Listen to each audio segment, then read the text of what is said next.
Hi, everyone in Portland and around the world.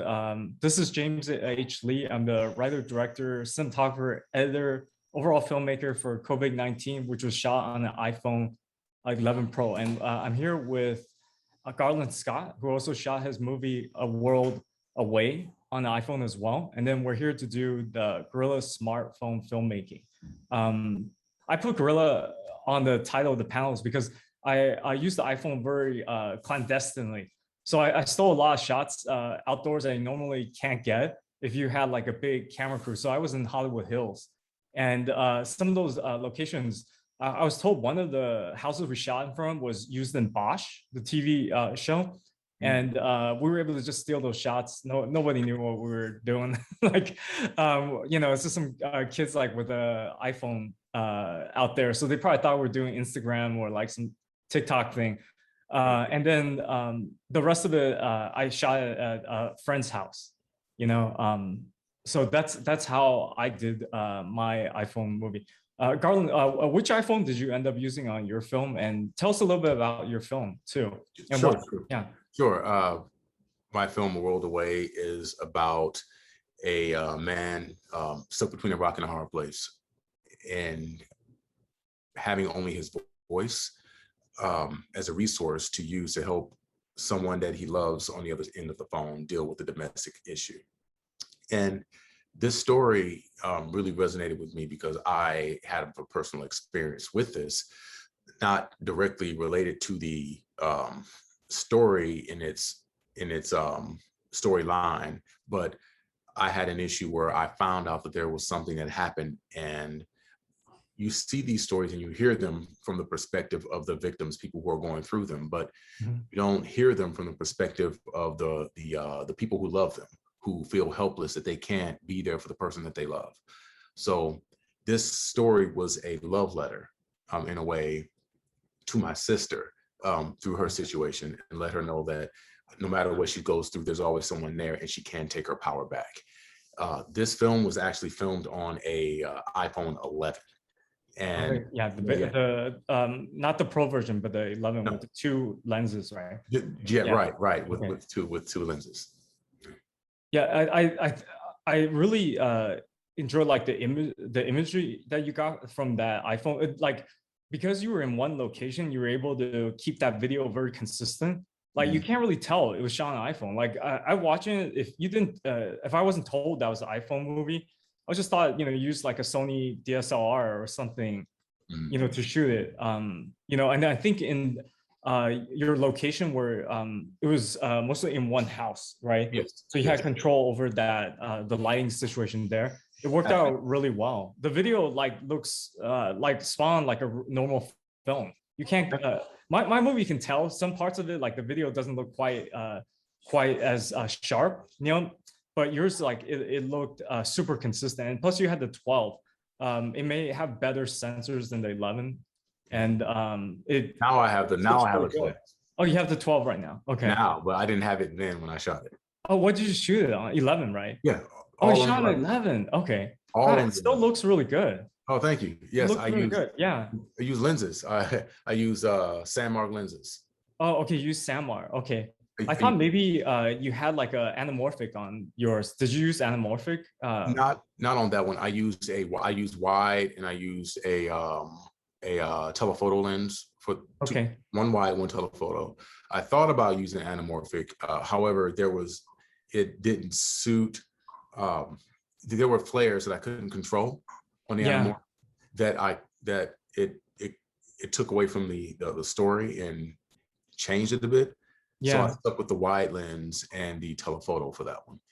And being able to navigate the area was the consistency of the story was basically because I use natural light, and I was very aware of my time, time of the day. So I think that's really what gave it that consistency, that I was aware of the time that I had to shoot these scenes in.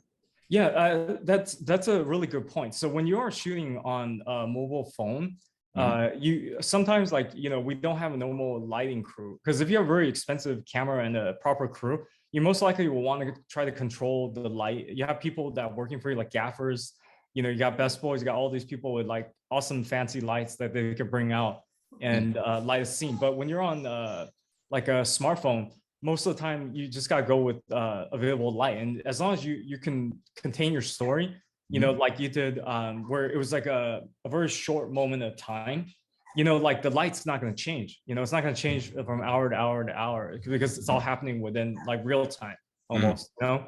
So that sort of helps. You got to make sure the story fits like light resources that you have, you know, lighting resources you have. Yeah, for me, it was several different locations. I was outdoors, I was indoors, but I knew I didn't have a lighting crew, so I had to just shoot it between like afternoon, like around like 1:30 to around 5 to 6 o'clock. Like that was the closest time where the light kind of looked a little bit consistent, and I made sure the story was around sunset, you know. But it was still very hard to control lighting when you're outdoors, like clouds, you know, smoke, all sorts of things are out there that keep you from, you know, getting it 100%. But I think the most important thing is that as long as your story is working, people are more forgiving about what the lighting is like, and you know, they're more angry when the acting's not good, you know, and the story is not good, and they don't care if it's shot on a beautiful camera. If the movie's like not entertaining and it's sucking, they don't care about all that, you know. You could use pretty much any kind of camera to tell a good story, you know. And then you also have really good clear audio. Like, did you use anything special in terms of recording audio? Oh, I use a sound guy. I use a sound guy. Yeah, same here. Yeah, it's really important. Like, there's some instances where you can kind of get away with using like a shotgun mic, but that kind of gives away you're shooting a movie in some way. So I try to shy away from doing that. I had a sound guy pretty much all through the dialogue scenes, you know, and anywhere I had control, where I wasn't like on the street, I had a sound man next to me and he was recording as well. But you know, shockingly, I was able to use a little bit of the iPhone built-in mic.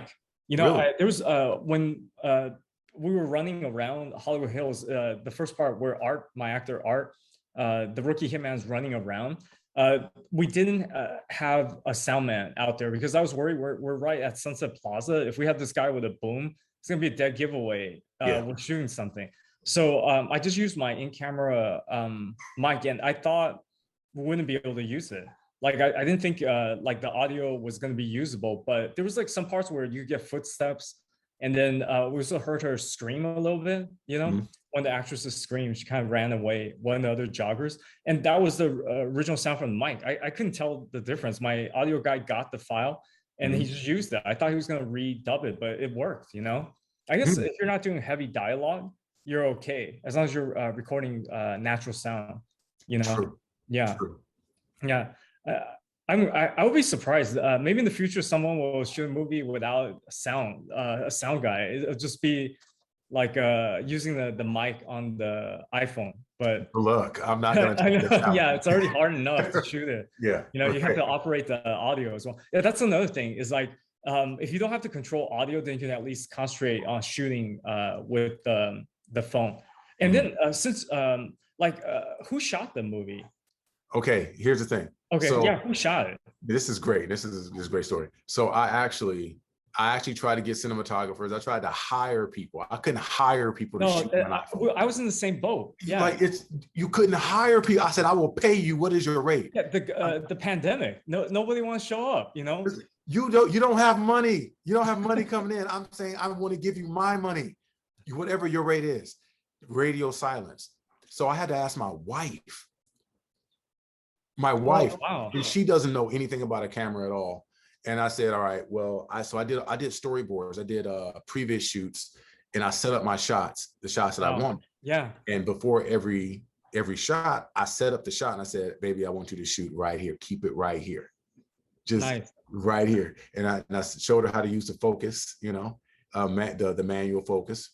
You're using Filmic Pro, right? Yes, I was. Yeah. Okay. And yeah, same here. I use Filmic.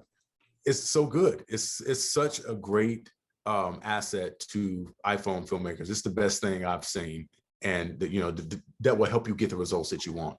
Yeah, Filmic is great. Like the exposure controls, Yeah, absolutely. yeah, you can do all sorts of things on that app, Mm-hmm. and it keeps like all the clips very organized. Like you can Yeah. label it before you start your scene, and then Mm-hmm. so every clip that it's saving, it will just sequentially number them, which can Yep. help you once you get into post. When all your clips are labeled, you know exactly which scene you are.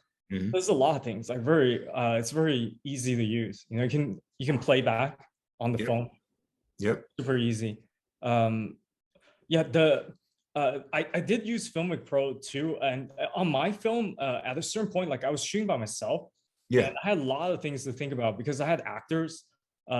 There were more than like 4 actors for certain scenes, and Mm-hmm. then I was also trying to remember where the props are supposed to go. Trying to Right. make the scene consistent. It's Right. very hard. I didn't have a script super. I was supposed to get like a assistant director who had a lot of camera experience, but he didn't want to come. Like he said he was sick, but I think it was just COVID. He didn't want to come out and work on a for fun shoot. There's no reason to He to go. saw iPhone in it and it was like, you This is know what? probably not gonna turn out. I got So this thing that happened to me. I that feel happened good. too. Like one guy, I was told that he's available to be a script super, and I Yeah. told him, hey, we're shooting on iPhone, and then I got crickets, and he basically he's like, this thing's not going to be that good, and I didn't want to sell it to him too much because Yeah. I'm like, I only want to work with him if he really wants to be here. I don't Yeah. want to like force this guy to show up, and then he's gonna give me like his heart's not into it and he's not into. But anyway, that guy didn't show up, so I was pretty much stuck doing everything on my own. And yeah, that was a fun experience. I also my writer came on the first day, like Mark Lesser, who doesn't have a lot of like field experience, so he doesn't really go on shoots, but he's a writer and he tries best. He tried to be my assistant camera, taking camera notes. I'm like, this is not working. He doesn't know what to write down. Yeah. And like all the shots, I tried to like shoot it like a normal DP and realized it was impossible. Like I can't give him notes. I can't do different settings and keep track of it's just too much to think about. So I had to just kind of wing it. It happens, man. But I had to just wing it. Show. You're a one-man show. So you are the show. You don't have any support. That's the hard part. When there's no one you can fall back on. You are the fallback guy. You are everything. And when you're working by yourself like that, it's actually strange. It's not strange, but it's very opportunistic for people to be suddenly available. People say they want to do this work, and they say they love it, which most people, I don't think they really do. They just like being involved in film making. But these things, all the best work, that the nobodies of today are the somebodies of tomorrow. And people don't want to work with people who are actually trying to create the next thing or doing the best they can with work. They want to wait for you to actually have money to, or you have these things already set up before they want to get on. The thing is that I have money now, but why would I share this thing with you when you weren't even available when I was trying to just put these things together? And I think the creative community needs to be more solid when it comes to that, because it's easy to get people when you have a budget, when it comes to short film. It's easy when you have a budget, but the thing is, if I have a budget, I'm going to go for the people who I know that I can trust to come through, not people. Yeah, you're not gonna go with someone who's a little bit more green, who's trying to prove themselves. Yeah, I've worked on a film where I actually had a like a large budget. It was like it was like some small music videos probably could have been shot for that budget. Mm-hmm. And yeah, you can definitely hire a lot of great help, but sometimes that help comes with baggage, because they see that you're doing like a small film, and then they came from a bigger film, and they may want to do things their way. They don't agree with what you're doing. It's an ego thing. It's a whole ego thing. You're battling, just because you have the money, now you're battling egos. But I think with the iPhone, the beauty about shooting with that and like trying to do a guerrilla style where you're not like, going through like, producers, getting all the permits, doing all this, it kind of just frees you up to do what you want. you know? You Yeah. don't have to, go through a whole committee if you want to change something, or if you want to do, you want to change the lens on the iPhone, super easy. You hit like a button and you're on another lens. But like if you have a camera crew, those lenses that they use are so expensive that they can't just like swap them out. They have to put them back in the case. It's got to be wrapped. It's got to be handled very carefully.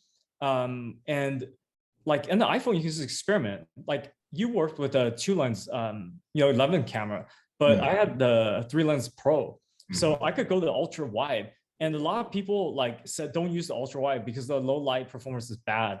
It was designed to pretty much shoot like under very bright light. But I liked ultra wide. It's just something you don't really see very often. So I'm like, the fact that it had it, I'm like, why don't we just use this? So I got like a really big picture on certain scenes, that you wouldn't see on a normal camera because no one would shoot that wide. And I like some people are like, oh, ultra wide also distorts things at the edge. Like anytime your image at the edge, the edge distortion. But I use that because in the comedy, the distortion kind of makes things kind of funny and like strange, So kind of it kind of exaggerated some of the strangeness, of the film. I know Wes Anderson used like really wide shots. Like I think he made that movie in that hotel. I forgot the full. Was it Hotel? Hotel Artemis. Well, no. It's Hotel. No, it was. It was the one in the hotel. I don't remember it's like in another country, right? Like Budapest. Yeah. Hotel Budapest. It's somewhere. I'm so bad with the names, but check out the Wes Anderson movie where he shot in the hotel. He used a lot of wide angle lenses. The Grand Budapest Hotel, right? Yeah, Grand Budapest Hotel. Grand Budapest. Yes, that's what. Don't worry, that's not the only movie name we're gonna butcher. Well, I'm sure I'll butcher a couple more. So he used a lot of wide angle on that, and some people, some directors do like to use very wide angles.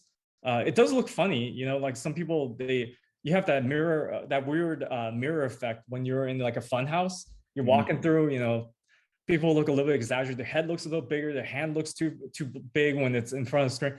Kind of looks kind of funny. So I like the ultra wide, but the low light performance has definitely improved. So if you use ultra wide on the 12 Pro camera with the 13 Pro, you're gonna have a much better result.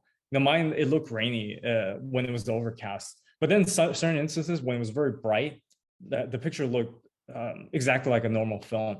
I couldn't tell the difference. Some people couldn't tell the difference, when they were watching certain scenes, Nice. Yeah. Nice. So, that's beautiful. Yeah. That's what you want to hear. You want people to be able to watch your project and not have the thought of what you possibly, shot it on. It's it takes them out of it. And there are some people who are always trying to figure out things just because they just want to know. But for the majority of people who enjoy short films and independent films, what you use to make it is the last thing I want you to think. I want you to enjoy the story first, follow me on this journey, and then when it's done, have questions about how I shot it. Good. But if you're thinking about it while I'm doing it, then it's troublesome. Yeah, exactly. That should be the process should be invisible. You should just enjoy the story. Right. Yeah. Right. I agree. Yeah. And so Garland, what made you want to work on the iPhone? Was it purely because you couldn't get like a camera crew, or it was just something you were aiming to do? Well, I didn't understand cameras yet. I mean, it's one thing when as an actor, I've worked on my craft, I study character, I study, the depth of the human condition. That's where I'm at. But when it comes to the camera, the aperture, the lenses, the ISO, I didn't understand any and how that works into getting a good image. And I didn't understand how, cameras worked or understood or could understand the shots that I wanted. So the easiest thing for me to do was to grab my phone, which had all the capabilities of a camera to some extent, but I could at least understand these terms or these certain things that help navigate, this whole process. Now, this is let me back up a little bit. That's after I couldn't get anybody to DP for me. That's after I couldn't get anybody to do it. And I thought if I were to get a DP, it would be really expensive, which it was. I was willing to do that. But then when I saw the response from people, it was an incentive, because everyone sits on a lot of work now. You have people who say they want to write stuff, they want to shoot things, but no one actually goes and does it. But everyone has a camera in their pocket, but no one ever tries. So I'm sitting here looking at not being able to find someone within a certain budget to do this. I can just do it on my own with the phone in my pocket, because why not put my money where my mouth is? Like the proof is here. People say they want to do things and they have the tools, they just don't do it. So they say they can't do it. It's impossible to do something good with this thing. So I said, why not? Let me just do it like this. So then I changed my my strategy to put it out there, to do it on this camera specifically, to show that yes, you can create quality material out of what's in your pocket. So there is no excuse. So I took on this task specifically as a not just as a challenge, but to test my perspective of this theory, and to see if it could work. And not only did I do that, I did it with my wife holding the camera. I know, so someone who's not like a professional DP. Exactly. Yeah, so you definitely can. So you can do this thing. And so we created this piece, and I loved it. And there were some things that of course, you see things you want to change all the time. But I learned in this process what I wanted more. And one thing, she didn't understand the camera that she was holding as much as I did. So I had to trust her to get this, be where I needed her to be when I was where I was, which was distracting a bit, especially if you're in it and the person is on you as well. But jumping behind it on my second project, I had a better understanding of everything. It was very, very clear. So taking this iPhone, of course, it wasn't something that I intended to do at first, but then it became my purpose when I saw the lack of support in the community that says they need support. You get what I'm saying? Yeah. So it became. Where are you based? Like, are you in Portland? I'm in LA, man. Oh, you're in LA too? Yeah. Really? You couldn't get help in LA? Yeah. I couldn't get help in LA. Damn, next time give me a call. I'm in LA too. Yeah, you never know. I had no idea. I thought you were out of the state. No, man, I'm in LA, man. I'm out, I'm out here just like everybody else, on the grind, but I'm actually I'm actually doing what I say I'm trying to do. You're making films. Yeah. Films. I'm making films. I'm turning them over now. Because I was able to do that, it put me on a process to create the next one. And I'm on my way to making my next one right now. And I'm going to keep going. But I can actually turn out work fast, that's efficient, clear, well shot, and good. And you don't see it happening, but it can be done if people decide they want to. So I don't see what the holdup is with the community. I just think that people are waiting to get a big opportunity from somebody or in a different, I don't know what people are doing. They say they want to do it, but I don't think they care about the work actually. They just care about what they think it brings. But this work is, you put in the effort, you show up, you learn, you figure out things. If you have an iPhone, at least you try to understand what you can do if you don't have the materials that you want. Yeah. So I think it's a very interesting, this is a topic that should actually come up in bigger discussions.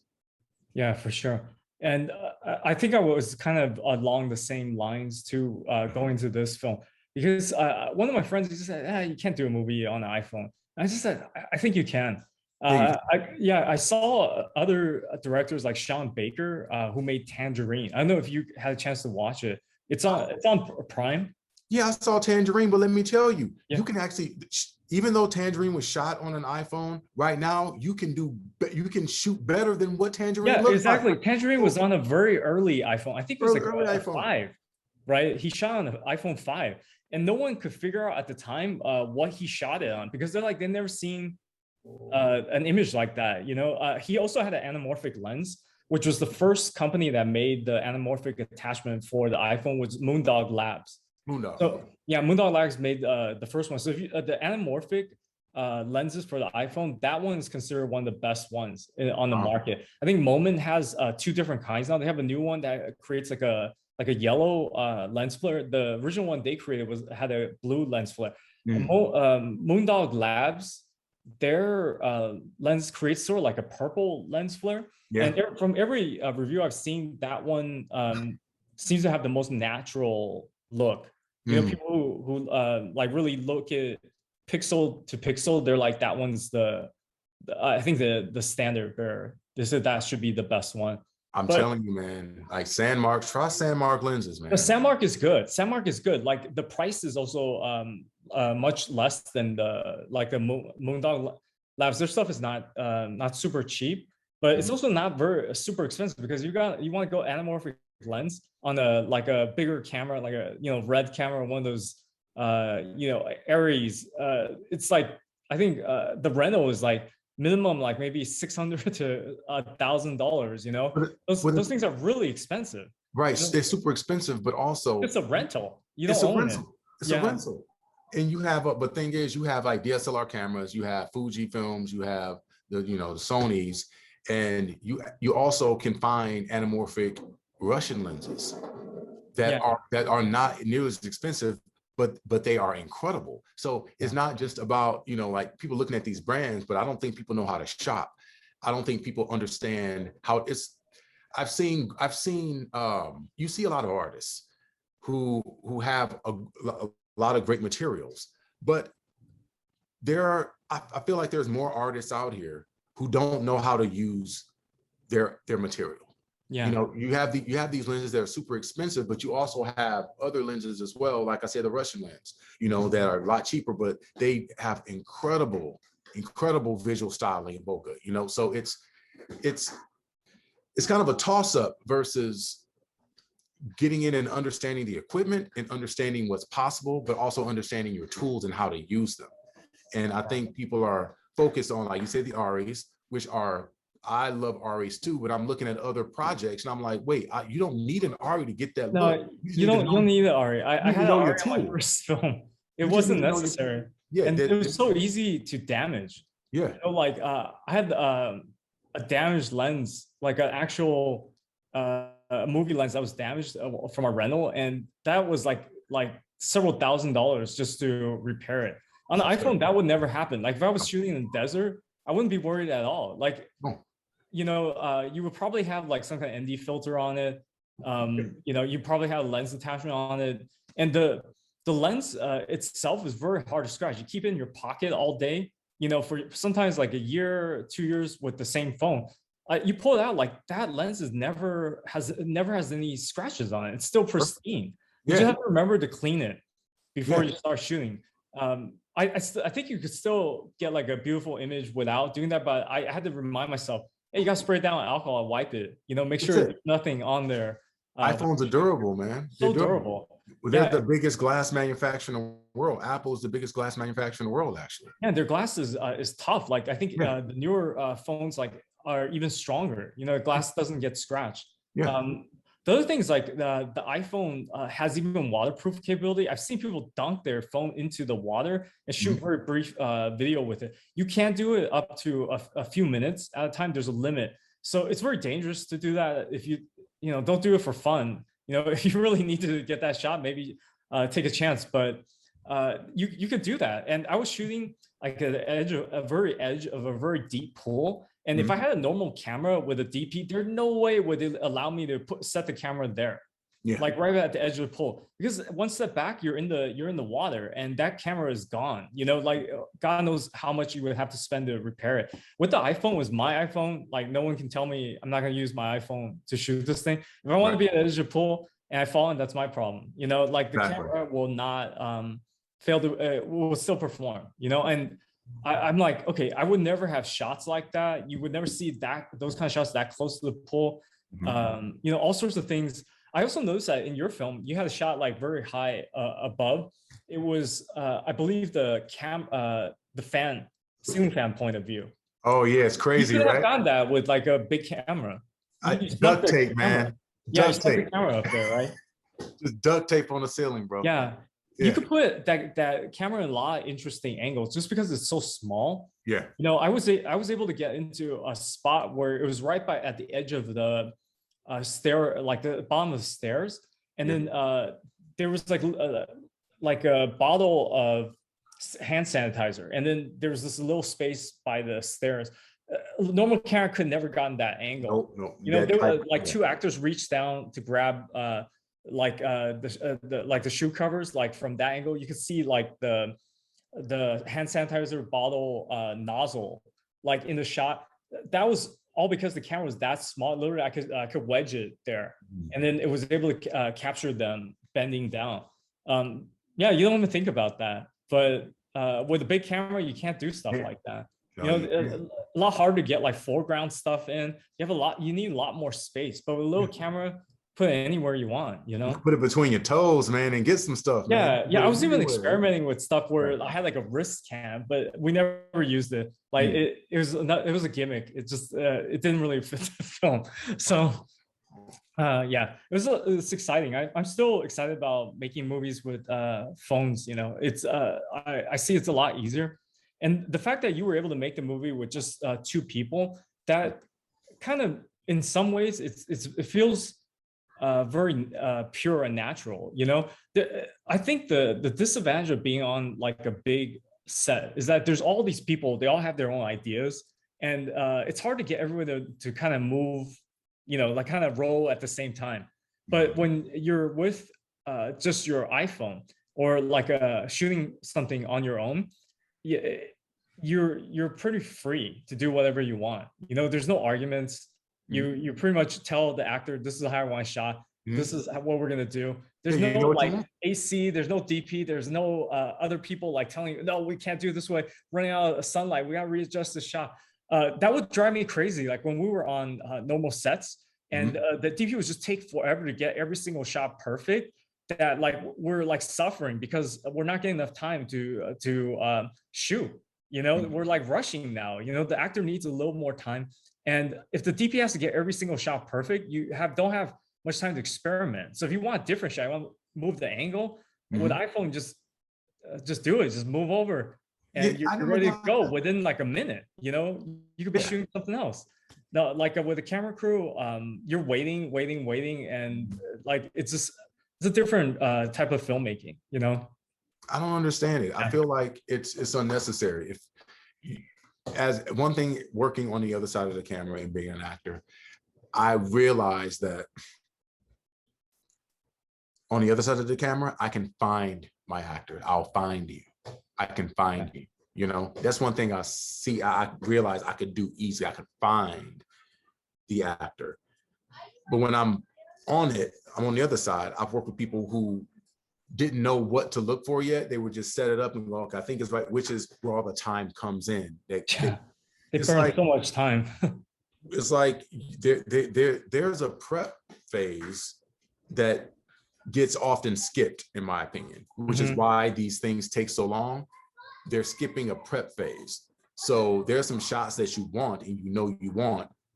However, I've seen things where people didn't know their shots. They would just wait for you to get in place. You know, go, okay, we'll try it right here. Well, of course, you haven't even lived in the space yet or taken time to actually experience or set up the shot yet.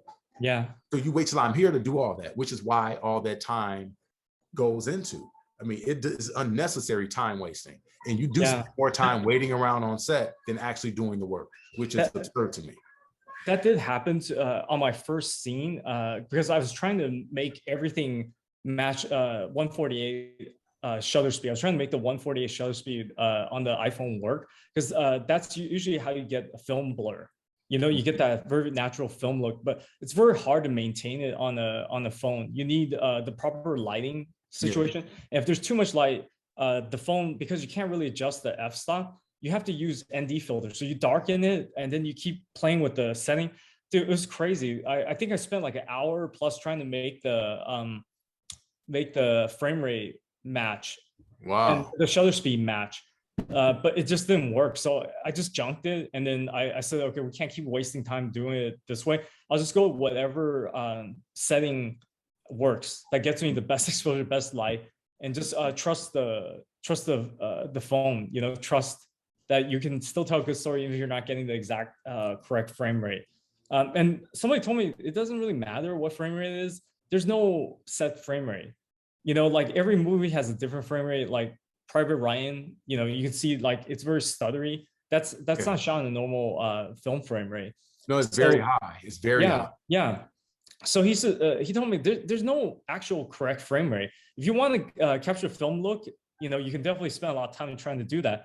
But it's just to really try to concentrate on telling the best story, you know. Yeah. Actually, I believe your film will have a unique look. It'll have the look that was meant for your story. You know? Yeah. Actually, I one thing I did understand that too with the getting that the shutter, the shutter speed. And my next one with the iPhone, the one I just shot, I had to adjust the shutter speed and with the filter so I can get the same tone, you know, like so I had to adjust. But thing is, even though I did adjust the shutter speed, when I linked it all together, there was no difference in footage. You probably couldn't tell very much. You couldn't tell the difference. You couldn't tell the difference. So it didn't change the speed, the rate at which the footage played, or like you said, you get that smoothness, you know, it didn't have that issue. So all it was, I was just using that to actually match the tone and get rid of the noise in the background, or, you know, like Razy had to play with the ISO a little bit because I used natural light in a dark place. So I had to adjust to get rid of that noise and use the filters. But when man, it takes, it's a big, you know, it's a big plug and play, mix and match, you know, to get the thing right. But that when you adjust that shutter speed just a little bit, man, you won't see a difference unless it's like 1/1000th, like something. Unless it's extreme. It's huge. But in the mid range, like in the, like, you know, you like they say the rule of 180, you know, like the whatever, and like you say you want to keep between, like, you know, 48, get to 50. If you push it up to like 60, something like that, it won't be much of a difference, man. Depending on what you use, because if you use the filters actually help with that f-stop. Yeah, you know, it does. It reduces the light. Exactly. So as you're doing that, and you're up in that frame rate, you're also, when you up the frame rate, you also, the filters actually help push it back down in a way. So you're kind of finding this mid-range area. So it kind of balances out if you adjust it right. Yeah, I had the Moondog Labs like ND filters. So I had like 3 of them, and then I experimented shooting with them in various light settings, but it almost never performed 100% the way I wanted it to, and it was very difficult because you had to mix and match them, and then taking them off like took forever, you know. So and sometimes they would get stuck. I don't know if you ever if you have those, if you got them stacked. You turn them too tight and they're hard to take apart. Yeah, I try not to turn them too tight. Yeah, they're too tight. Like you can't get them apart. I think I had to like freeze it and then like did something to change the temperature so it would get smaller, and I was able to twist it apart. I was like scared. I'm like, this expensive lens, you know, expensive like $100 maybe, like for the set 3. You could break them fairly easily if you twist too hard. I never had that issue with Sammark. Yeah, Sammark is probably easier to work with. I gotta try a couple different brands next time. Yeah, I got some lenses if you want to try them out, man. I can let you use them and that'd be awesome. It'd be awesome. Yeah. I did use I used the Moment case because that's the one that has like the I think they call it the jackknife like a twist on thing. So it has like the Moment case has that that bracket, you know, where you basically can turn all the extra lenses on, you know, the lens attachments, they twist on, right? Yeah. So I had to buy a Moment case that had those twist on like brackets on the lens itself. So that's how I was able to attach other lens attachments. So it didn't have them built in? No, it didn't have them built in. You need to buy a special lens case. So if you want to use Moondog Labs anamorphic, you want to use like their filters, you know, you want to use the lens filters, you have to have adapter for your lens case. So I bought the two different moment cases, and I had two just because I heard that sometimes you twist it, you could break it, you know, because it's just a hard plastic that holds it in.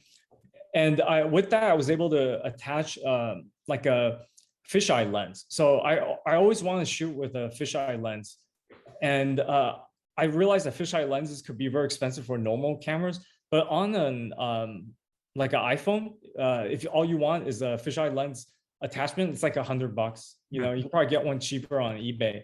And so I was able to shoot with it. I like how the Beastie Boys use it on their videos. I was able to use it maybe on like 3 shots. And I also remember that lens, because I was parked on a hill with my car trying to shoot out the trunk, it somehow, I set it down and the thing rolled somewhere. It rolled off. So it where? It fell under the car.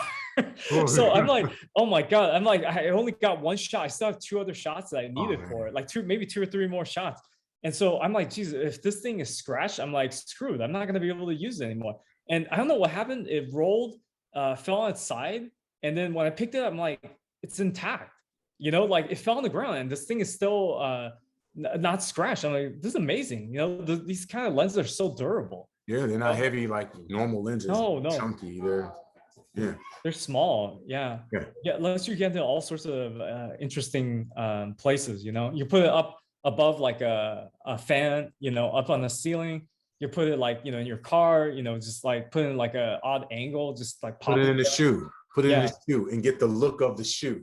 Like for sure. Yeah. You can do all sorts of beautiful things. Yeah, all sorts of interesting things. Especially the new iPhone 13 has like a cinematic mode where you can rack focus now. It can do focus tracking, which you couldn't really do on the 11 Pro. I did see a video on YouTube where they tried to do it with the Filmic Pro app, but they were really just like kind of playing around with it to try to get it to work. And there was no guarantee it will work every time. The amount of time you have to keep to practice that focus rack with very minimal results. It's not even that great of a focus rack. I wanted to have it in the film, but I'm like, I don't think the technology is there just yet. But now 13 Pro has it, and you can do a lot of interesting things. You can, you know, move the focus of the shot into the background, some character in the background, adjust the focus again to show the foreground character. So focus rack, I never employed it that much, but if you do it properly, it's a new way of telling stories. Oh yeah. I do it all the time. Yeah, I did it in the one I just did. Like in the first shot, it's on the eggs, it's blurred, and it focuses on my hand. Oh, okay. I use a focus rack in that one. Actually you had other shots I didn't use. I focus racked a lot. Wow, you focus rack with like by hand. Like that's not easy to do. I did it by hand. So but the point is that why automatically I would never try to automatically focus rack anyway, personally. Yeah. I would never think I don't want to do that because you should watch the video. Wait till I play the video. You can program the phone to do it. Yeah. They'll show Blake Calhoun from iPhoneographers. He did a whole day where he went to a museum and he kind of demos how that process works. And just new focus rack. Yeah, he can. There's a cinematic mode on there now. Yeah, you did it. You did. I gotta watch your movie again because I didn't remember the actual focus racks because I was just watching it for the story. I didn't pay attention to every single shot. It was just that one shot. It was just that one shot in the beginning with the egg. Well, you see the eggs up top, and then you see the egg carton, and then it focuses on my hand as it comes down. You know, it's blurred. Yeah. So, but you can focus rack with limited distance. But you can focus rack with the Filmic Pro. You can you just have to do it by hand. Yeah. Okay. For my next film for sure, I want to incorporate that. You know. Yeah. And then, I would say like any filmmaker that is thinking about shooting with a phone, you're like at the best possible time because the phones are so advanced now. Yep. The software really does a lot to kind of guide you, help you get your film to where it should be.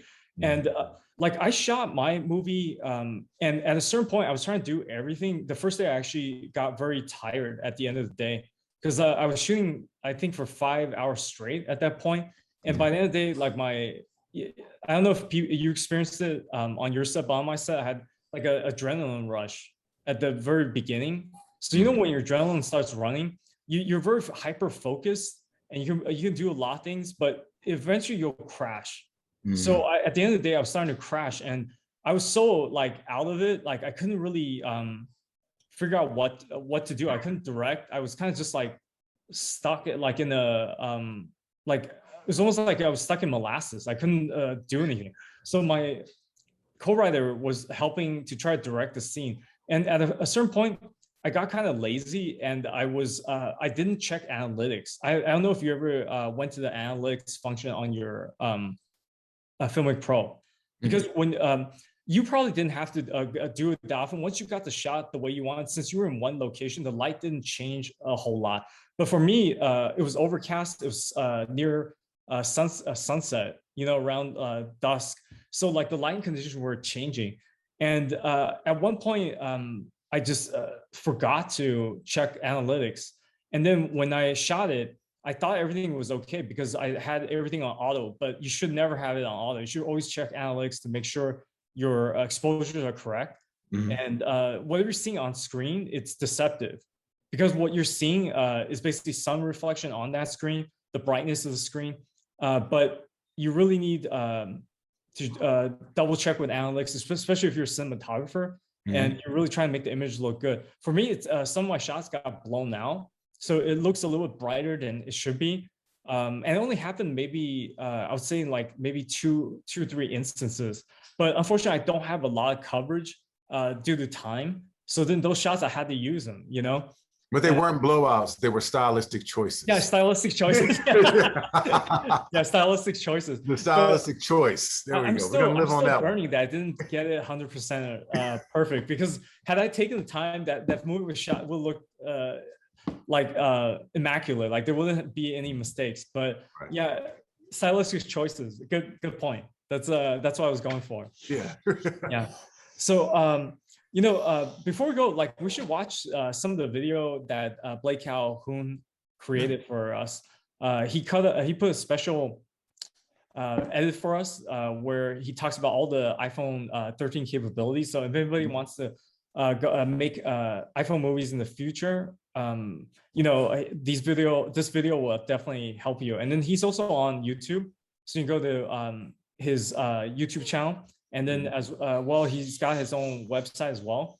And then he sells like there's a lesson where he can basically teach you how to use all the iPhone functions and how to do everything. I could pop this video on. Yeah, sure. We could watch it and then talk over it. It's fine. Yeah. Let me see if I can get this thing on. Hey, can you keep a secret? I want to show you something. Hold on. Now, I'm not really supposed to be showing you this yet, but there is a new update to Filmic Pro. And yeah, it's ProRes.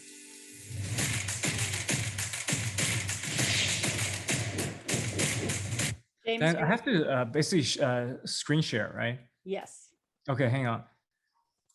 Okay, there we go. There's some kind of glitch on this video, but I think I got it working. So I'm gonna show desktop, share.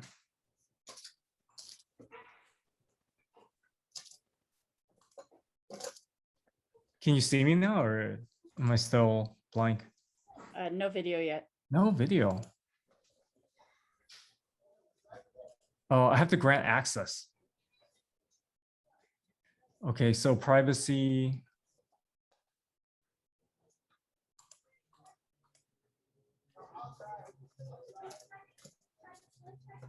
Let's see. Allow the apps you load record the contents of your screen even while using other apps.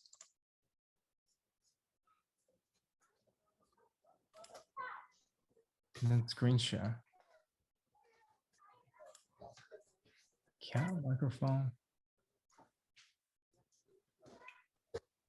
You know, for some odd reason, my screen recording doesn't allow me to share my screen. That's odd. So like Zoom, I'm trying to click it and it doesn't allow me to. Are you on a PC or a Mac? I'm on the Mac. Like I'm trying to open it up. So I try to click it to try to show, but it won't allow me to. It's weird. Diane, if I forward you the Dropbox link, do you think you can play it from your end? Okay, let me see if that works. Yeah. We can still talk about iPhone movies. So what are you working on, Garland? What's the next film? Right now, I'm actually trying to decide if I'm going to use the iPhone or a Fuji camera for it. But it's actually it's a longer form piece for my next one, and it's gonna take a lot of finessing. And I think that the beautiful thing about iPhone cameras being able to rack is that you can do it at all in general. Like you can just do it. However, I wish that it was the lens was bigger because you could get more of that pull. In my opinion, I think that if they make it the sensor a little bigger, you'd be able to do something like that, make the pull bigger. I like that. And I think that helps with, you know, certain elements of storytelling that can help elevate, you know, the moment. But it's one I did about 4 weeks ago. I completed with an iPhone 12, with my iPhone 12. It's called Cope. And it's about a couple that's dealing with an unimaginable loss and being unable to connect after this loss. And it's a really sweet film. And I think that I was able to utilize a lot of natural elements such as natural lighting and the environment and letting things breathe in a way that I could give it some time. I didn't feel like I had to rush anything because I was able to set up really quickly and get these shots that I needed. So we were able to actually I was actually able to direct, like shoot this film by myself, 2 locations with sound and maybe 10 extras in 7 hours. So it's a 9-minute project, and I shot it all in 7 hours. Wow. With 2 locations. And it actually it's pretty incredible, not just how it turned out, but how much I was able to accomplish within this time period, being able to switch lenses and find my shots and get everything I needed. And I think that's the magic about using a smartphone, is that when you know your shots, you get it and you can move on. I've seen a lot of filmmakers use multiple cameras for multiple angles just to get the angle. Yeah. But the thing is, what if they're bad takes? So you got a bad take times 2. You know, you got 2 different ways to look at something you don't like. Yeah. Versus actually focusing on your shot, one shot at a time, and getting it right, and then redoing it. You know, because you get one good one, you can redo it and get another one. But you spend a lot of times getting all these takes from different angles and using so much equipment and money, and it's wasting time to me. It's less focused and organized. But like with what the way like I shot it, you know, I had a shot list. Yeah, I don't really use storyboard. I never use storyboards. For some reason, I just need the list to remind me where the shots are. Yeah. And I had a really long list. I came with just about every shot I could think of. But when you get on set, it's a house. Like there was stuff that like I didn't realize wasn't at the house. So like I had shots where I needed the character ring a doorbell, but I didn't realize there was no doorbell at this house. That's why storyboards help, man. Yeah, so I had to cheat it. You know, I used the fisheye and then set it up on the corner so it looked like a security camera. So literally I was pressed up against the wall with my iPhone, like basically like so held up high. I was just praying that it wasn't the angle was right. Right. And like stuff like that you don't think about. And then other stuff that happened, I remember we had to junk like all our blocking. I had already blocked it out, but that day my writer convinced me that it was better to reverse the position of the two actors. So I'm like, now all my blocking's off. And because I was pretty much didn't have any film crew with me, I was free to do how I wanted. So I just changed the blocking. And then when that blocking was different, I had to just shoot on the fly. So I didn't, I just shot instinctually. Like I put the camera here. I think we need a shot there. I just kept shooting, and it worked out. I didn't know you could do that. You know, I thought it had to be everything had to be set in stone. You couldn't really change things around. But I was just shocked at how fast we could move from one shot to another. If an idea to go to a different angle or to experiment with a different take, I was very easy to do that. And then I think the actors appreciated that we didn't have a lot of downtime. So like once we got rolling, like they could stay in it. Yeah, they were staying in character. We were just shooting constantly. There wasn't any break, you know. I think that helped. Like for my actors, those were for my film one of the best performances from my actors. You know, just the fact that they could keep doing it, and they did it improvise. They were doing different stuff. I never force the actor to do it one way. I think if he thinks they can do it any other way, I said go for it. You know, we got plenty of video. Try a different way. As long as we have time, let's just try another way. And with comedy, you can't be too rigid. You gotta change things up when you're performing it, change things up when you're writing it, and just be open to different ways of doing things. Absolutely. Yeah. Comedy is funny because it's funny. I said funny, but comedy is comedy's hard, man. Comedy's hard. It takes a lot of like not just skill but specificity, because funny things are funny specifically because they're specific about something that they're being funny about. And have you ever read the book 8 Characters of Comedy? No, I haven't read that one. Okay, so it's a really good one. It lets you know all the characters. And the thing is, people call it the 8 Characters of Comedy, and some people live by it, like this is a Bible. Whatever. But it's this thing where these 8 characters that they've come up with, and now they're tried and true. So now you have this conventional knowledge of what works with somebody else that they've passed down as these laws. Basically, I don't believe in like set in stone thinking when it comes to stuff like that. But these 8 characters are the characters that you see all the time, that people can constantly create over and over again. And they relate them to all the best things you've seen, and they pull these characters out. And when you see them, you go, oh, I can recognize these characters. So, but they're very specific, and for actors, it takes very great actors can do comedy. You know, any actor can't do comedy. It's just hard. But the best actors that I've seen can do comedy. And it's such an amazing and talented, specific skill set to have that it scares me, because I think I'm funny, but my wife thinks I'm not funny at all. She does not laugh at anything I say. But I'm telling you, I think I rip jokes, man. I think I hit it. And I'm like, I know this is funny.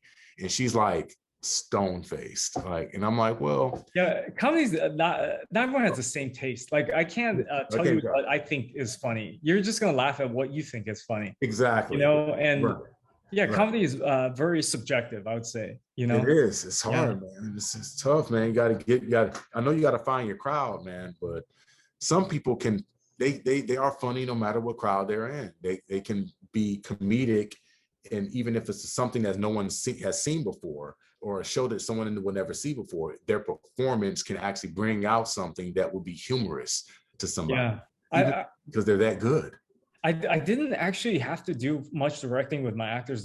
They were just such creative people. Like in general, they came up with their own costumes. I kind of coordinated with them. I showed them what other actors were wearing. And then the most important thing was we couldn't go to the set. None of us could go there. So I took photos of what the house looked like. So they imagined themselves at this location. You know, I gave them pictures of the car, gave them pictures of everything. So they just created these characters and the way their mannerisms, their hairstyle. This was all them. And then we just highlighted a couple a piece of their costume by ordering stuff on Amazon or stuff around the house. The whole goal was not to break the bank, make it as good as possible. So we just added a lot of different things without having to go to like prop houses and things like that. And that's another thing with Guerrilla Filmmaking. Go ahead, order stuff on Amazon. And don't be mad, they're not a sponsor, I don't think. Yeah. So you order it, and then when you're done, you ship it back. It's like the world's biggest prop house, you know, and they deliver within like a day or two. You have everything, your clothing, you know, like you got like your mugs, all sorts of stuff that you could do. Everything. Like, why didn't you like this item? Man, it didn't fit. Yeah, just ship it back. You know? Yeah, you definitely can do make your budget run. Also, now let's play Blake's video for iPhoneographers. We can play, and then if you want to chime in and comment on something, go for it. You know, sure. I don't think Blake would mind.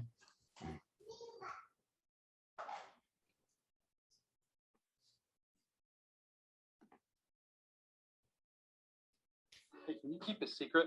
I want to show you something. Now, I'm not really supposed to be showing you this yet, but there is a new Filmmaking Pro. Oh, are you playing it through Dropbox or did you download it on the desktop? I downloaded it. Oh, okay, that's weird. Oh, it's just Zoom. This it's the real deal too. 422 10-bit ProRes on an iPhone, even before Apple's released it. And we're talking about all the main flavors of ProRes here: ProRes Proxy, ProRes LT, ProRes 422, and ProRes HQ. Now, if you don't know what ProRes is, the 13. Look how good the image looks. You probably don't need it.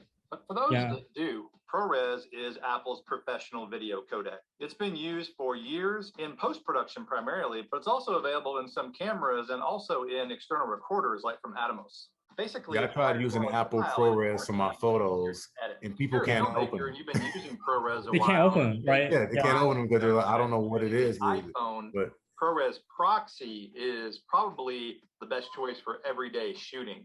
Normally, you would use Proxy in proxy editing scenarios, but here, the bitrate is very similar to shooting Filmic Extreme. So for everyday kind of shooting, it's a great codec to use. So it really just depends on what you're shooting. Yeah, I use Extreme. So on Filmic Pro, Extreme was the setting I was told to use it on. Yeah, me too. Me too.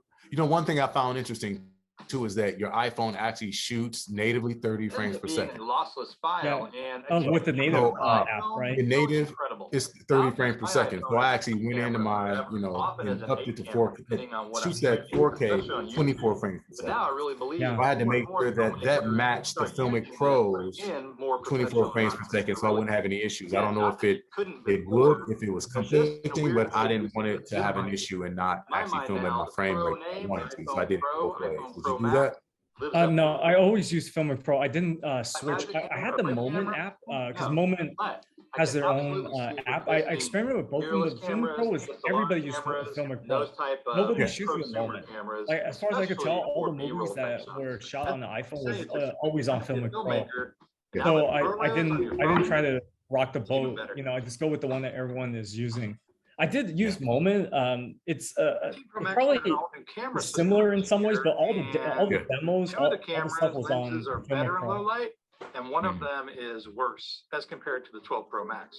The one that got worse is the Tele. It's now an f2. Yeah, so the 13 right now, they changed the f-stop on the telephoto. This is largely due to it's now a 77 millimeter equivalent telephoto, or a 3x zoom lens. That's good and bad, as the longer reach I found has been nice. It's come in handy, but it absolutely does suffer in low light. For the low light test here, I used Filmic Pro, shooting ProRes 422.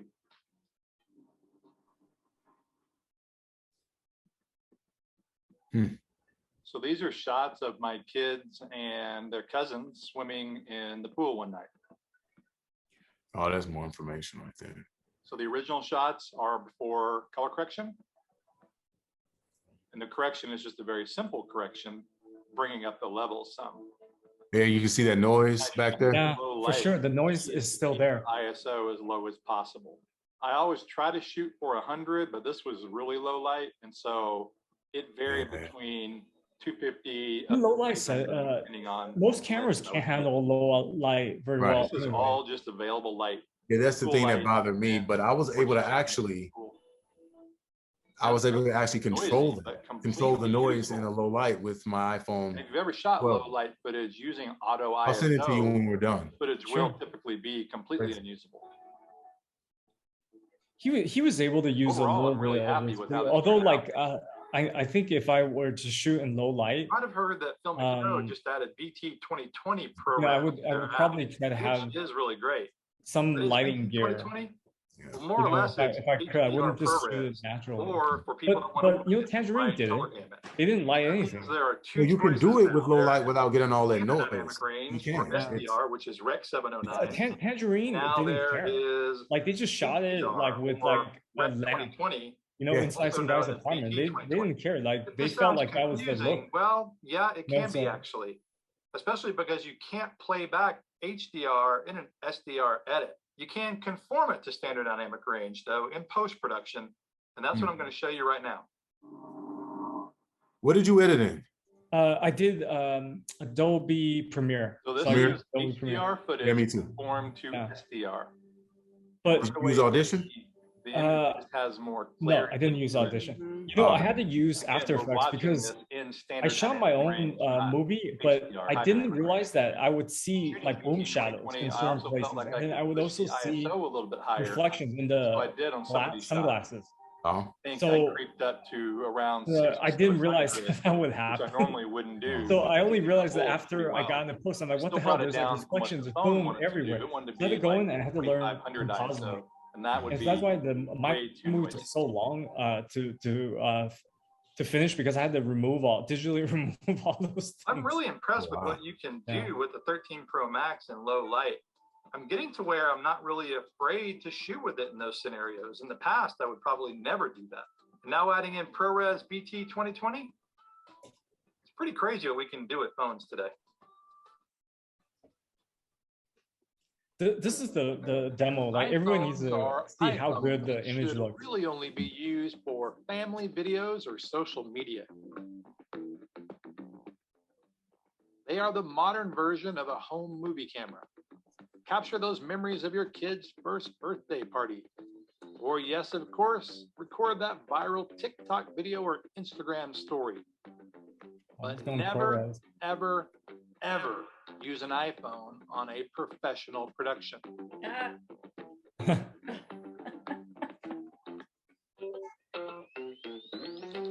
Now, I can hear always shoot 4K. Always shoot 4K. If you mess up the framing, you could always punch in or like readjust in post. I did that. I messed the framing so many times, and I was able to fix it. You don't know what the you're talking about. I say no, emphatically no. Don't do it. The two cameras will not match. The files are very different. But they're shot at one is wide and one is 35 millimeters. They're two different lens options, so that's why it doesn't match. It makes sense. Yeah, it doesn't. The image itself looks comparable, but yeah, the lenses are different. Yeah, it doesn't make sense. He shot on two different lenses. So it's like, yeah, he does show like the file. If you look at the Apple ProRes file, it's almost identical to the Blackmagic in terms of size. Yeah, so it's capturing like almost as much information. You know? And don't even get me started on those who use it as their main. Blake made a movie called Miranda years ago, and then he won like the Filmic Pro contest. They were holding a contest, and that was the best film. He won that. I think it was maybe the first keep that year iPhone in your pocket where it belongs. And this guy like shoots iPhone all day. Of course, it's the yeah, Pro Max iPhone is actually doesn't fit in your pocket. Just put that in a backpack or something. funny. Because you 13 is a big camera. Don't want to use it to shoot professional video, and you absolutely, for sure, don't want to compare it to a traditional camera like the Blackmagic Pocket 4K.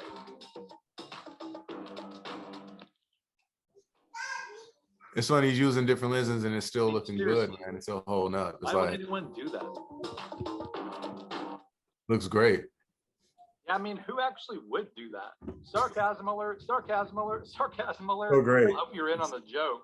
I Yeah. obviously just compared the iPhone with the Blackmagic camera, and yeah, I mean, it looks pretty good, especially for a B camera against that type of camera, the Blackmagic camera. Not that you couldn't do that before. I've done this for years, but now with ProRes, I really feel like the main thing you'll be able to see, obviously, is depth of field. So the That's the Blackmagic only camera with the issue. larger sensor, The depth of it. Yeah, glass there- will have you more see everything. depth There's no, there's not only no, on telephoto shots, but wider shots as well. Now, of like course, everything's in you're focus. gonna see differences, but That's the Yeah. only thing. That's the only thing with the iPhone is that these pro um, type cameras, they don't have sure. adjustable And center even higher lenses end that will allow you to do cameras, that. shots, Yeah, etc. it doesn't, you Really, know, of course, you could use the iPhone as an although aid camera on the whatever most project famous you're working on. filmmaker, That just Orson depends Welles, on shot what you're doing. um, A lot of really interesting Citizen things Kane going on right in now with the iPhone like 13 very Pro, deep Pro depth of Max, and of field. course, Filmic Pro. But that's a choice, visual choice, Yeah. stylistic choice, right? Yeah. But check this out, cinematic mode. This is what Apple's been working on. So I think they're trying to solve that problem. You only can do so much in camera though. That's the thing. You actually, the lens is Really the way it's supposed to go. Yeah. the lens. If they had adjustable lenses, like For then- some reason, it does adjust a little bit. You know, there's it does, but it doesn't have you know, as much how do I put it? Like it doesn't have as much control as if you have like a full lens. But it does a pretty good job, you know, compared to like what I couldn't do with the 11. oh.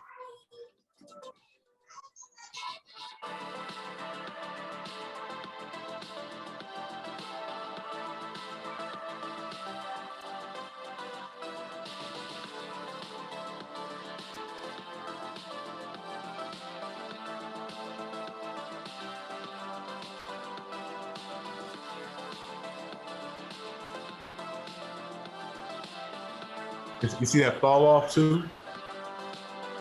Around the edges, that fall off, man, it's so good. Is this the automatic feature? Yeah, this is the automatic feature. He'll show you Automatic how he feature. did it in the camera. Yeah, it has good fall off on the sides, man. It's like, you know, you pulls it out, it's not all crisp when it Yeah, separates from the background. It's good, man. all new on the 13 Pro. Yeah, it looks good. Yeah, see, it racked. It did it properly. It looks good, man.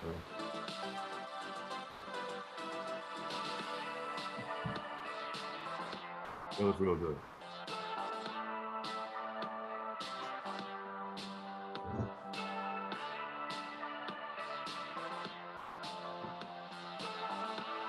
I just got my iPhone 12 about 8 months ago.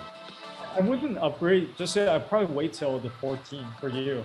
Because for me, it's like every 2 years I upgrade. I don't want to do it every year because I don't think features improve fast. Okay. Mostly the battery. You know, by year 2, the battery performance is like pretty bad.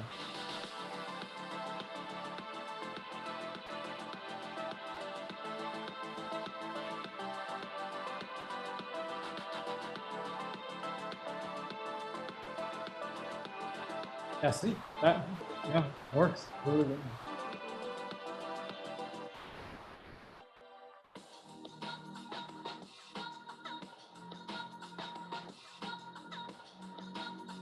Yep. That's the other thing. You didn't use a gimbal, right? No stabilizer. No, okay. Yeah, me too.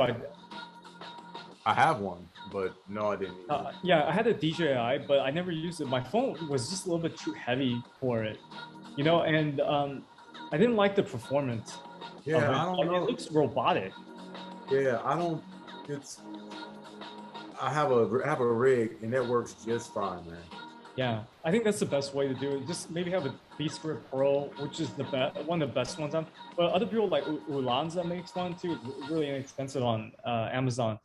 You could buy it. It's just a plastic piece. It puts the phone in the middle. Yeah. Very easy to use. The bigger rig allows you to hold it like that, and then it's more stable. You Yeah. know, otherwise, every little jolt you can notice it. I didn't use the rig because I didn't like I didn't want to give away that I was shooting a movie on the street. So like I used like a shoulder pod, like attachment. So that was it.